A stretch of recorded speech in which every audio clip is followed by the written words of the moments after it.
Halo sahabat SAK, kembali lagi di acara Kupas Kamis. Acara yang mengupas produk-produk SAK sampai habis.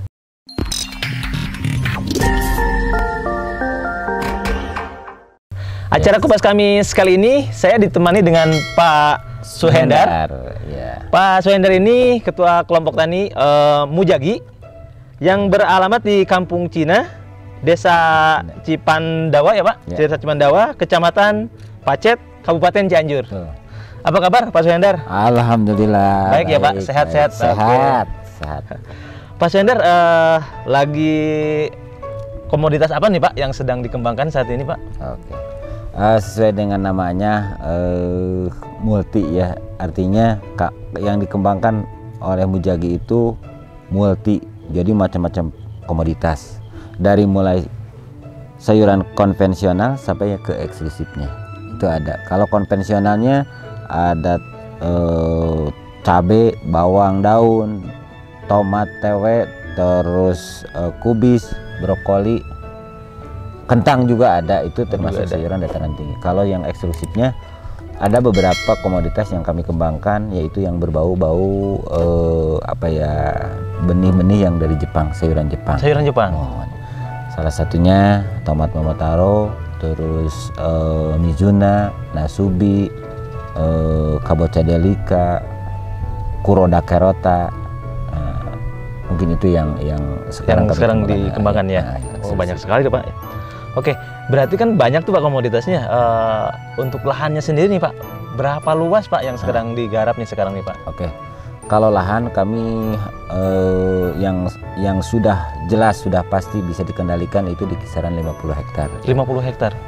Baik itu yang pribadi ataupun kita bekerjasama dengan salah satu lahan milik BUMN ya, tentunya yang milik PTPN 8. Nah, adapun juga selebihnya kami ada binaan-binaan juga ya, mungkin sekitaran 100 hektar kurang lebih kalau ditotalkan dengan petani-petani binaan.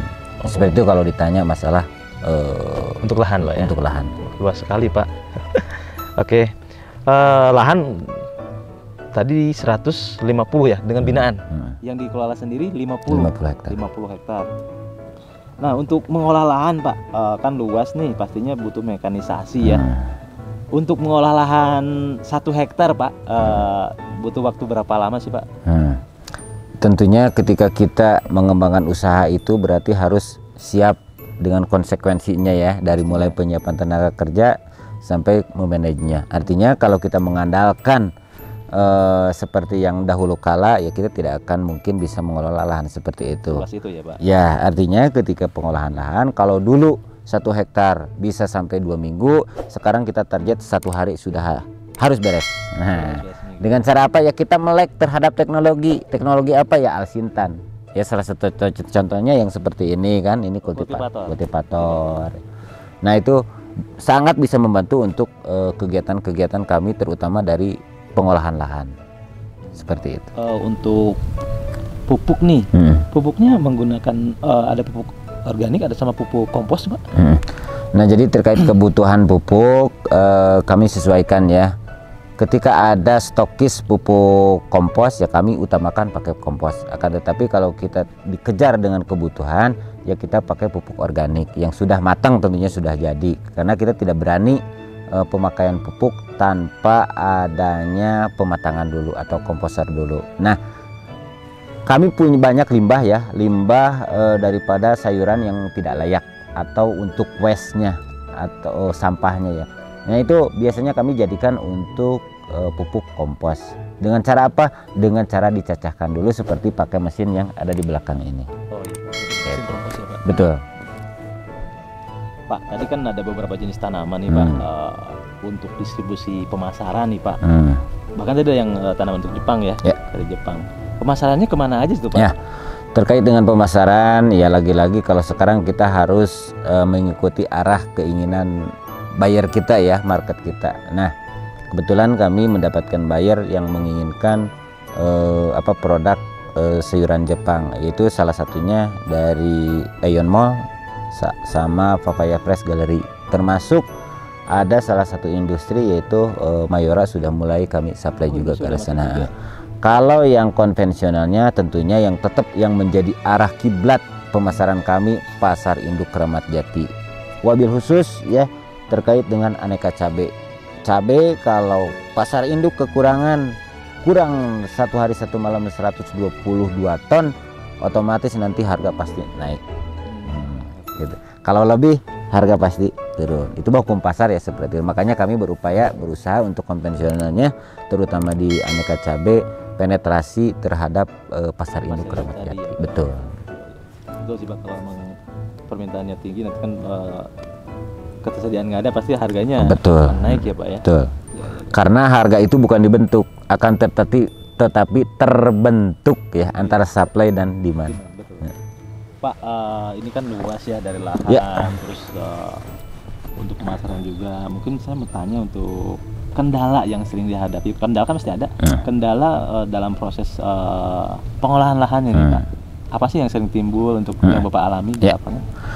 Pengolahan lahan yang sering muncul itu satu terkait dengan kondisi lahan ya. Kondisi lahan karena daerah horti itu khususnya sayuran cenderung di daerah-daerah dataran tinggi. Otomatis kemiringannya itu banyak yang tidak terkendali. Nah, ketika kemiringan lebih dari 30 derajat atau 30%, kita agak sedikit sulit untuk memakai mekanisasi, terutama pakai alat sintan. Nah, itu biasanya yang menjadi kendala buat kami. Di samping ya lagi-lagi sekarang kita akui ya, jujur saja untuk di pertanian itu kita sudah kekurangan tenaga kerja juga, makanya harus melek terhadap teknologi. Betul, sudah kurang sekarang untuk tenaga kerja di pertanian. SDM udah berkurang berarti. Betul, betul. Nah, untuk sahabat sak nih Pak, mungkin ada pesan dan trik mungkin bagaimana biar menjadi petani yang sudah berhasil seperti Bapak ini nih Pak. Ya. Saya kalau ditanya apa yang bercerita petani sudah berhasil, sebetulnya saya tidak merasa berhasil, akan tetapi berupaya untuk berhasil menjadi. Nah, terkait dengan kondisi zaman sekarang ya, pesan terhadap para petani khususnya para petani milenial ya ataupun zilenial nanti ke depan, kita harus melek terhadap teknologi. Wabil khusus untuk pengolahan lahan ya kita terkait dengan alsintan. Nah, jadi untuk pengolahan lahan kita disesuaikan dengan kebutuhan. Kalau dibutuhkan eskavator walaupun notabene itu bukan termasuk salah satu alat mesin pertanian, akan tetapi ketika dibutuhkan ya mau tidak mau kita harus memakai ekskavator tersebut. Di samping ada traktor roda 4, ada kultivator ya seperti ini.